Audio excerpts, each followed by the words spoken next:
Bismillahirrahmanirrahim. Assalamualaikum warahmatullahi wabarakatuh. Buya ingin menanyakan tentang masalah satu organisasi yang diberi nama ISIS itu, Buya, yang katanya itu adalah suatu kelompok orang-orang yang memerangi orang-orang yang tidak sepaham dengan mereka, bahkan menghalalkan darah kaum muslimin, kan, Buya. Nah, apakah untuk mereka ini mereka sudah bisa dihukumi dengan orang-orang yang murtad atau kafir, Buya? Dan apakah darah mereka juga halal, Buya? Karena mereka telah banyak membunuh dari para orang-orang yang soleh, gitu, Buya, yang kita yakini kesolehan dan kebenaran, kebaikannya itu, Buya. Masalah ISIS yaitu agama penegakan syariat Islam di Suriah dan Irak, itu ISIS ya. Cuman kita akan berbicara lebih luas, tidak ada hubungannya langsung dengan ISIS. Semua fatwa yang diberikan oleh seorang apapun, alim kayak apapun, jika menumpahkan darahnya orang yang beriman, itu adalah jarimah, itu kejahatan yang luar biasa. Tidak diperkenankan. Dan kalau kita lacak kelompok-kelompok semacam itu, kelompok-kelompok semacam itu, kelompok yang suka menfatwakan bunuh padahal orang yang seagama, takfiri, mudah mengkafirkan. Biasanya alasannya karena kafir, bid'ah, sesat dan sebagainya. Maka itu adalah sebetulnya yang sering kami ceritakan Khawarij baru. Modelnya bukan satu model, makanya kita tidak pakai gelar apakah ISIS atau yang lainnya. Pokoknya setiap kelompok yang dikit-dikit mengkafirkan. Loh, kita ini fatwa, kita ini kafir loh ya. Jadi Buya Yahya itu kafir. Ada sebuah catatan, itu adalah orang-orang yang mubtadi' dan termasuk kafir, menyeru kepada kebid'ah dan kekafiran, ditulis kita ini. Jadi kalau mereka itu ada kelompok tertentu itu, kita tidak menyebut namanya sis secara khusus, karena apa? Selain itu juga ada. Nanti dipikir apa? Masalah sis kita perlu cek kembali siapakah sis, bagaimana keadaan sis dan hubungannya dengan siapa, kita perlu cek dulu. Tapi kita beri kaidah secara umum, bukan urusan masalah ISIS kok, ISIS. Kita tidak urusan dengan ISIS. Akan tapi kita berurusan dengan kaidah secara umum. Dulu ada kelompok Khawarij. Khawarij menfatwakan harus dibunuh 3 manusia. Yang pertama adalah Imam Ali bin Abi Thalib, ahli surga, dibunuh. Amr ibn As, Muawiyah. Masalah tahkim hanya masalah perbedaan pendapat. Waktu Imam Ali melepas kepemimpinannya lalu diberikan kepada Muawiyah, kemudian heboh, ada sekelompok yang keluar daripada kelompok ini. Khawarij, namanya Khawarij keluar dari ahli sunnah. Dan kita di sini memang sudah ada sekarang, nggak ada orang mengatakan dirinya Khawarij. Akan tapi pemikiran Khawarij ada. Cirinya Khawarij itu apa? Mudah mengkafirkan orang lain. Jadi Sayyidina Ali itu dikatakan kafir. Kok berani orang yang sudah diberi kabar gembira surga oleh Rasulullah dikatakan kafir? Gimana ini? Diambil menantu Imam Ali bin Abi Thalib dikatakan kafir, sehingga fatwa bunuh itu adalah karena dianggap sebagai seorang yang kafir. Dan punya ciri khas lagi, mereka itu orang Khawarij sangat dekat dengan Al-Quran. Tapi Al-Quran la yatajawazu an hanajiri, enggak melewati tenggorokannya. Hanya kalau membaca Al-Quran sampai dikatakan bisa berderai air mata, jenggotnya basah. Bahkan Ibnul Muljam, bahkan termasuk yang membunuh Imam Ali bin Abi Thalib itu sendiri, dalam riwayat setelah mengucurkan air mata waktu sholat. Al-Quran, pernah baca Quran sampai nangis? Dia dengan Al-Quran, dan dikit-dikit Al-Quran inil hukum illa lillah. Hukum hanya milik Allah, gak ada tahkimnya. Sayyidina Ali dengan Muawiyah, dan ini adalah gak benar. Mereka kafir semuanya, 3 orang harus dibunuh. Yang bisa berhasil dibunuh Sayyidina Imam Ali bin Abi Thalib, adapun Amr ibn As dengan Muawiyah lepas. Lihat, lah kelompok kalau mau mudah mengkafirkan, tawasul kafir, innalillah. Makanya termasuk anak buahnya Khawarij yang mengatakan tawasul kafir. Kalau pengen tahu tawasul yang sudah kami jelaskan, tidak kafir dengan hujah yang jelas.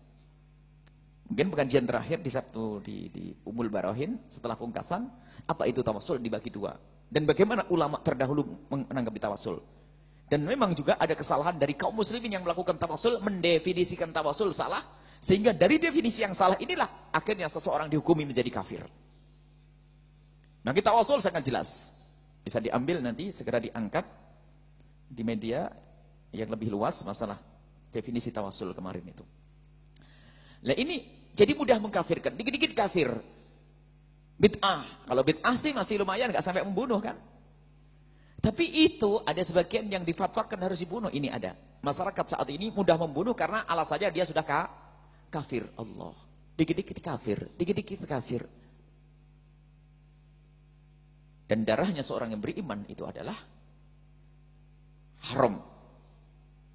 Hartanya pun haram. Nah kalau sudah orang dikatakan murtad keluar dari Islam, hartanya pun hadar. Nggak berguna. Untuk baitul mal nanti. Nggak diwaris oleh anak-anak juga. Maka dari ini ada sekelompok yang saat ini mudah mengkafirkan. Kita tidak membatasi dengan gelar apakah namanya kelompok itu. Asalkan kalau kelompok itu mudah mengkafirkan, itulah kelompok yang keturunan daripada Khawarij. Ada di Makkah seorang alim besar, Abu Sayyid Muhammad bin Alawi Al-Maliki. Waduh, fakta kafir, fatwa kafir. Fatwa kafir muncul di sana sini. Cuman kenapa tidak dibunuh Sayyid Muhammad Maliki? Enggak berani. Coba saja Sayyid Muhammad tidak punya kekuatan. Tidak punya teman-teman orang besar, murid-muridnya kan orang besar di penjuru dunia. Kalau enggak sudah dibunuh dari dulu. Tidak dibunuh dari dulu. Nah, karena apa? Dianggap kafir karena urusan-urusan sepele, urusan khilaf seperti itu. Jadi ada kelompok yang mudah mengkafirkan. Itu adalah Khawarij dan itu berbahaya. Main gantung, main bunuh, main tembak. Nah, bahkan dengar kabar terakhir di Yaman ada 2 dari habaib dari bangsa Al-Jufri ditembak dari kelompok yang mudah mengkafirkan. Dari kelompok yang mudah dalam beberapa waktu, tidak sama. Yang pertama dengan yang kedua jaraknya nggak sampai seminggu. Jadi tidak lama, ditembak, main tembak, kafir, tembak, kafir, tembak, kafir, tembak, innalillah. Tidak begitu. Sehingga betul-betul syariat Islam ahli sunnah wal jamaah. Kalaupun ada orang murtad, kalau ada orang murtad keluar dari Islam pun, memang harus dipenggal lehernya, dibunuh. Cuman cara membunuhnya pun harus ada prosedur hukum, aturannya. Yang berhak menegakkan hukum ini namanya hukum imamah. Kalau kita belajar fikih, hukum dibagi 3. Hukum imamah, ada hukum qadha, ada hukum farad. Hukum farad, hukum pribadi. Salat, zakat itu urusan pribadi. Semua orang bisa mengeluarkan tanpa bantuan seorang hakim atau tanpa bantuan seorang pemerintah, seorang pejabat. Yang kedua hukum qadha. Biasanya perselisihan pernikahan, persengketaan harta harus ada qadhi. Ada lagi hukum imamah. Yang memutuskan ini kafir dan tidak kafir itu adalah imamah. Murtad tidak murtad itu imam. Tidak boleh setiap orang. Nah sekarang dikit-dikit kafir, fatwa ini kafir. Kadang pakai ayat tapi nggak paham. Wa man lam yahkum bima anzalallahu fa ulaika humul kafirun. Yang menghukumi bukan dengan hukum Allah maka kafir. Oh tidak. Tidak harus kafir, dilihat dulu. Dia tidak menghukumi hukum Allah mungkin karena. Nah ini. Karena apa? Atau tidak mungkin diterapkan di situ. Kafir langsung. Sehingga langsung mengkafirkan presiden, mengkafirkan pejabat, perkala. Ini model takfiri. Sementara ayat yang serupa ada 3. Wa man lam yakum bi anzalallahu fa ulaika humudz zalimun, fa ilahumul fasikun, fa ilahukumul kafirun. Yang kafirun ada asbabun nuzulnya. Siapa yang kafirun? 2 model manusia. Yang pertama apa? Yang membuat hukum sendiri, lalu dikatakan ini hukum ini lebih bagus dari hukum Al-Quran. Kalau ada yang mengatakan undang-undang negeri kita lebih bagus dari Al-Quran, kafir dia. Tapi kalau ada orang menerapkan hukum Belanda di Indonesia, tapi masih meyakini bahwasanya hukum Islam ada yang lebih bagus, maka tidak kafir. Kalau tidak darurat, fasik dia paling tidak. Gitu. Jadi orang yang menjalankan hukum-hukum yang bukan hukum Islam di Indonesia, asalkan dia masih meyakini bahwasanya hukum Al-Quran lebih bagus, dia tidak sampai derajat kafir. Kalau dia seorang pejabat yang punya kekuatan kok dia menerapkan, paling tidak fasik. Fasik. Atau dolim, tapi dikit-dikit kafir. Wah ini ternyata mengkafir orang tidak gampang. Ini maka ini kaidah secara umum, maka jangan sampai kita mudah masuk kelompok yang suka mengkafirkan. Dan manhaj kita ahli sunnati wal jamaati asy'ariyati. Lihat, kita tambahi asy'ariyati. Tidak sampai. Kita tidak akan mengkafirkan orang yang masih menghadap ke kiblat. Kecuali ada ungkapan-ungkapan yang jelas-jelas menjadikan dia kafir. Tidak percaya Nabi Muhammad. Mengatakan Al-Quran bukan wahyu. Atau yang lainnya. Maka, atau mengatakan ada Nabi setelah Nabi Muhammad. Ini bahaya, merusak syariat Nabi Muhammad. Yang mengatakan ada Nabi setelah Nabi Muhammad, wah ini keluar dari iman. Karena apa? Merusak syariat Nabi Muhammad. Sebab Nabi syaratnya harus punya wahyu dong. Kalau ngomong dari siapa? Dari Allah. Nanti bisa enak saja dihapus syariat Nabi Muhammad. Bisa begitu nanti. Makanya kalau ada Nabi setelah Nabi Muhammad, maka dia kafir. Nah ini jelas kayak begitu. Pun demikian setelah dihukumi kafir, pemerintah yang berhak menegakkan. Jadi nanti ada istitab, suruh tobat dulu. Bukan orang suruh nembak, ngeledakin bom sana sini. Dosa besar, lihat. Bom yang pernah diledakkan di sebuah base, di situ ada seorang muslim yang Masya Allah. Sebuah base, gara-gara di situ mungkin ada orang kafirnya. Meledak jedar begitu. Kadang di masjid, ada tidak pernah di masjid meletus itu? Kok bisa orang sholat ini? Orang sholat ini kan subhanallah, tidak begitu Islam, wahai ahli iman. Islam itu indah. Enak yang dibom. Langsung lolos surga. Dokter Buti. Lagi begini ini. Aduh, wah enak bener. Semoga panjang umur semuanya. Lagi ngaji pengajian langsung jedar begitu. Allah. Memang itu doa-doanya orang soleh pengen mati di tempat yang mulia. Baik. Jadi kita jangan mudah terbawa kepada akidah-akidah yang gampang menyeru kepada kekafiran, dan itu membahayakan sekali dan keras. Madhab Asy'ari, kita tidak akan mengkafirkan orang yang menghadap ke kiblat, yang pernah sholat, kecuali dia misalnya menghalalkan zina, menghalalkan judi, menghalalkan babi, bukan anjing ya, menghalalkan babi. Itu lain, itu karena sudah disebutkan dalam Al-Quran. Hurrimat alaikumul maitatu waddamu walahmul hinzir. Selesai itu. Berarti melawan Al-Quran. Baik. Terus kalau keputusan untuk mereka bagaimana Bu ya? Gimana? Apakah hukum untuk mereka sendiri? Oh mereka, Imam Ali sendiri mengatakan, jangan dihukum dia kecuali sebagai hukum Islam, hukum qisas saja. Karena dia min ikhwani, mereka termasuk dianggap sebagai orang yang Islam Muslim. Mereka mukmin, bermaksiat dosa gede. Akan tapi bisa saja dia menjadi kafir di hadapan Allah karena apa? Menuduh orang lain kafir. Mangqala li akhihi ya kafir faqad ba'a biha ala nafsihi. Atau ila nafsihi dalam riwayat. Oh kama qala Rasulullah SAW.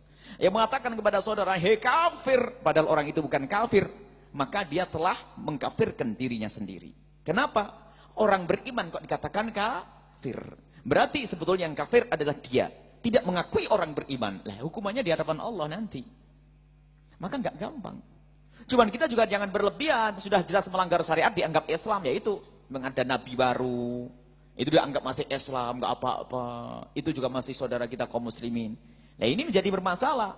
Sesuatu yang jelas-jelas keluar dari Islam. Masih dikatakan Islam. Ini adalah juga kelompok baru lagi yang aneh. Liberalis.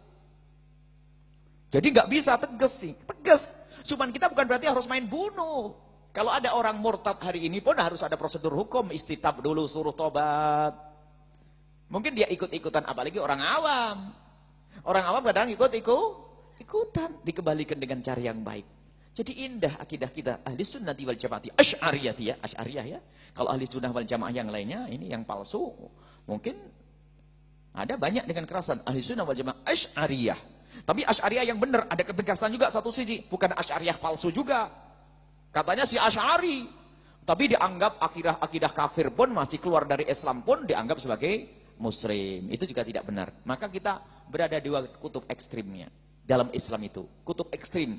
Dikit-dikit mengkafirkan, ngaku Islam. Yang satu lagi, ekstrim sebelahnya lagi. Gak bisa mengkafirkan siapapun. Padahal dia jelas-jelas kafir. Kacau, ini semua adalah racun. Al-Islam khairul umuri awsatiha. Kita adalah manhaj wasati. Dan termasuk Abul Hasan Asy'ari dahulu, zaman dulu bukan sekarang. Zaman dulu itu keluar manhaj Asy'ari itu dari dua kutub ekstrim. Jabariyah dan Qadariyah. Begitulah Islam itu. Wallahu a'lam bissawab.